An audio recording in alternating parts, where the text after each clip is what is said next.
Professeur Ali Pacha, bonjour. Bonjour Monsieur Chimèche. Vous êtes la chef de service de neurologie au niveau du CHU Mustapha. Et vous êtes la présidente de la Société algérienne de neurologie. Vous organisez aujourd'hui une journée de formation continue sur le thème mémoire et démence. Qu'est-ce que c'est que la démence, professeur Ali Pacha? Juste avant de répondre à votre question, je voudrais dire que l'un des objectifs principaux de la Société algérienne de neurologie, c'est d'axer justement sur cette formation continue qui permet de réactualiser les connaissances des jeunes neurologues notamment. Alors, qu'est-ce que la démence? La démence, c'est des troubles cognitifs qui s'installent progressivement. Ça va débuter par des troubles de la mémoire et puis par la suite des troubles de l'orientation dans le temps, dans l'espace. Le malade ne sait plus où il est, ne sait plus quel jour il est.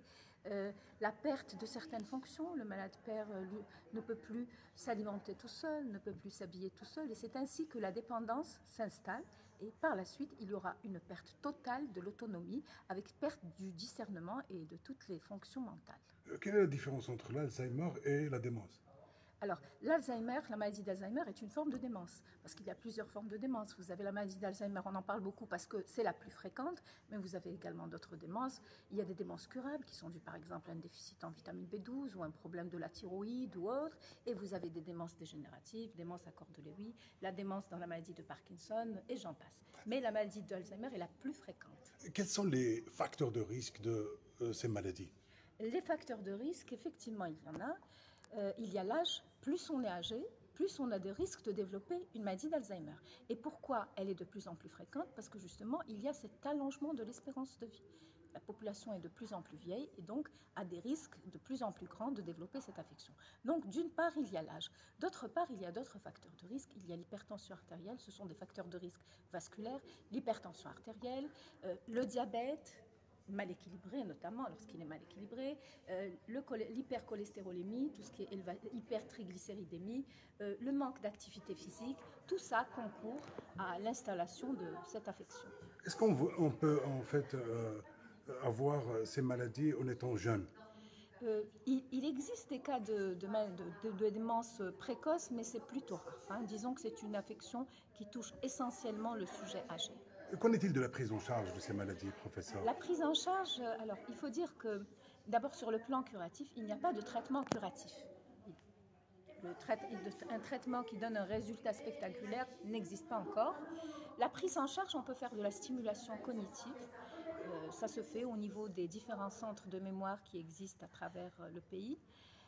Mais ce qui est important pour la maladie d'Alzheimer, c'est de prendre en charge et le patient et l'aidant. Parce que là, on n'a pas parlé de l'aidant, celui qui prend en charge le patient ou la patiente atteint de maladie d'Alzheimer et qui est en grande souffrance. Parce que le malade étant totalement indépendant, cette personne a une lourde tâche et je pense qu'il faut accompagner ses aidants, accompagner les malades et notamment créer des structures d'accueil pour ces patients atteints de maladie d'Alzheimer. Notamment pour les personnes qui sont seules. Vous imaginez, quand on est vieux, quand on n'a plus sa tête, on a besoin d'aide. Sur tous les plans, il faut préserver la dignité de ces patients et leur construire des structures d'accueil. C'est essentiel. C'est des structures de gériatrie. Des structures de gériatrie, oui. notamment, tout à fait. Ils sont très peu Même des chez nous en structures Algérie. d'accueil pour la journée, pour soulager un peu les dents. C'est très important. Très peu en Algérie. Très peu. Il faudrait développer, bien développer. Et pour le personnel? Oui, le personnel, je pense, existe. On peut former, il n'y a aucun souci. On peut former. Dites-moi, est-ce qu'on guérit de l'Alzheimer? Non, c'est une maladie dégénérative, c'est-à-dire qui va évoluer progressivement vers l'aggravation jusqu'à la perte de l'autonomie totale, jusqu'à la dépendance totale et la perte du jugement, du discernement. On n'en guérit pas et malheureusement, il n'y a pas de traitement curatif à l'heure actuelle. Un dernier mot, professeur. Un dernier mot, je parle de ces journées de formation continue qui sont très importantes pour les jeunes neurologues. Nous allons développer d'autres thèmes à l'avenir, notamment les maladies neuromusculaires, la sclérose en plaques et d'autres sujets également. Merci beaucoup, professeur Ali Pacha. Je vous remercie.